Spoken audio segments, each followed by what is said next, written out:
ఇప్పుడు కేవలం 7999కే up to 10 kgs వరకు బరువు తగ్గి అధిక బరువు నుంచి వచ్చే ప్రధాన సమస్యలను దూరం చేసుకోండి.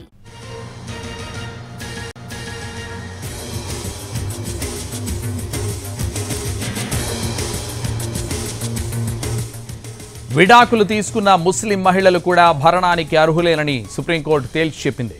క్రిమినల్ ప్రొసీజర్ కోడ్ సెక్షన్ 125 ప్రకారం విడాకులు తీసుకున్న తన భార్యకు భరణం చెల్లించాలంటూ ఇచ్చిన కోర్టు ఆదేశాలను సవాల్ చేస్తూ ఓ ముస్లిం వ్యక్తి సుప్రీంకోర్టులో పిటిషన్ వేశారు.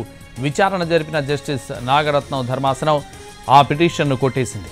విడాకుల తర్వాత ముస్లిం మహిళలు భర్త నుంచి భరణం కోరొచ్చని, ఆ సెక్షన్ వారికి వర్తిస్తుందని తెలిపింది. దరఖాస్తు పెండింగ్లో ఉన్న సమయంలో మహిళ విడాకులు తీసుకుంటే ఆమె 2019 చట్టాన్ని ఆశ్రయించొచ్చని కూడా బెంచ్ తీర్పు చెప్పింది.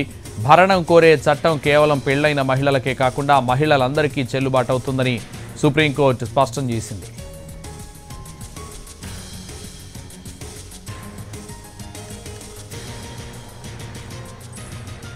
విడాకులు తీసుకున్న ముస్లిం మహిళలు కూడా భరణానికి అర్హులేనని సుప్రీంకోర్టు తేల్చి చెప్పింది.